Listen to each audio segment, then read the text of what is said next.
What's going on, guys, and welcome back to another episode of Career Mode. This is episode 2 and we started the episode off by playing our first season game, and we will be against Hull City. Of course, in the last episode number 1, I want to thank you guys so much for all the support. If you missed it, go back and watch it, but I will put a link down in the description. But also, I have a question for you guys today. Who was the first club you started at on FIFA 15?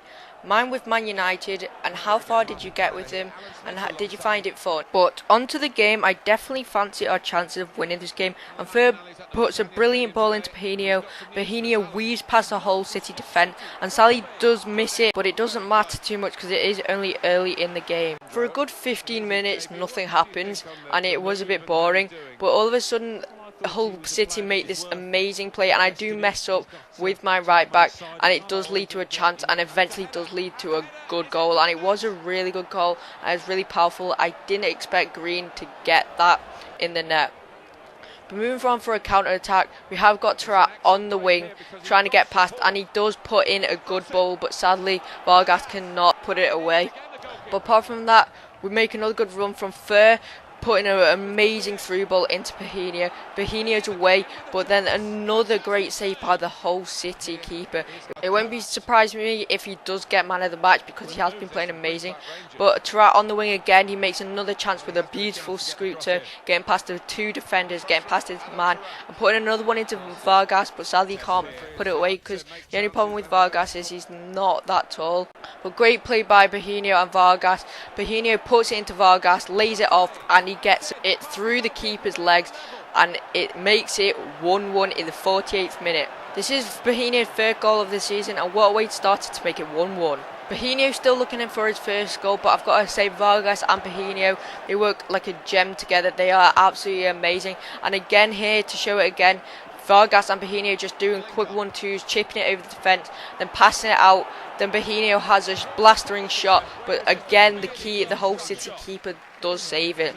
So moving on to a corner, Tarat puts it right into the middle. The keeper misses it, and Vargas exploits what the keeper did wrong, and he does get the goal. So it does make it 2-1 to QPR in the 52nd minute. Vargas is turning out to be a big threat for teams because he already has got 2 goals in our first game, and he will be high up in the score league table and will now be in most of the game starting up. Again, first sees Hoylett, he puts it out, chips it to Hoylett. Hoylett has a go on goal, and he does hit the woodworks, and sadly doesn't get the goal. Moving on, Onoa gets past my defence because it was a bit of a mess up fight by them. I thought I gave away a penalty, but I do trip up as well, so I do stay off him, but it wasn't. So Onoa puts a dangerous ball into the 6-yard box, but none of the Hull City players could get ahead on it. Again, Hull City keep on trying to put balls in because they are losing the match, and they do want to try and win it or even draw it.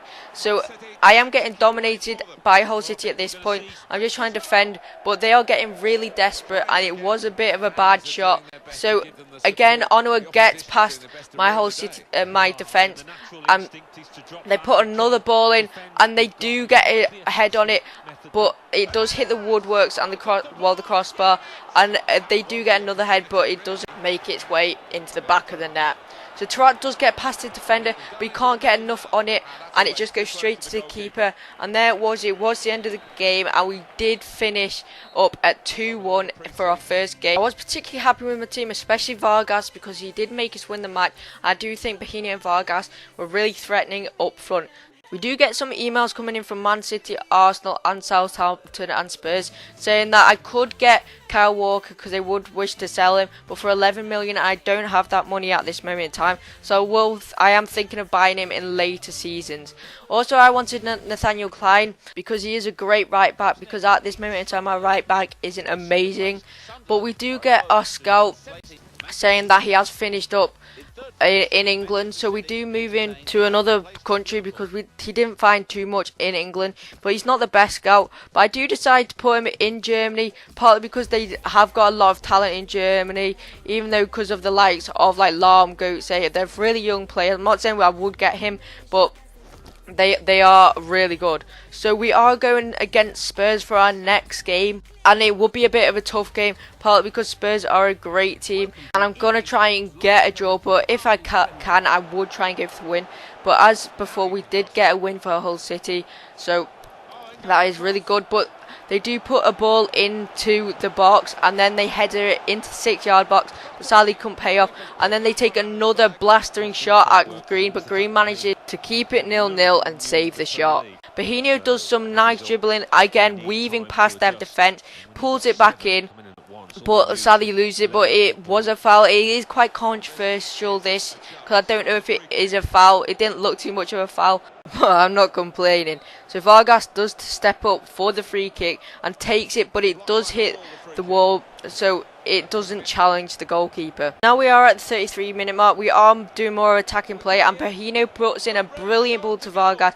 Vargas is away, but he does get tackled and doesn't really get a shot on goal, and he does become injured. So I do foul Spurs, and they do get a free kick, but they do lay it off to Paulinho, and then they put it out wide.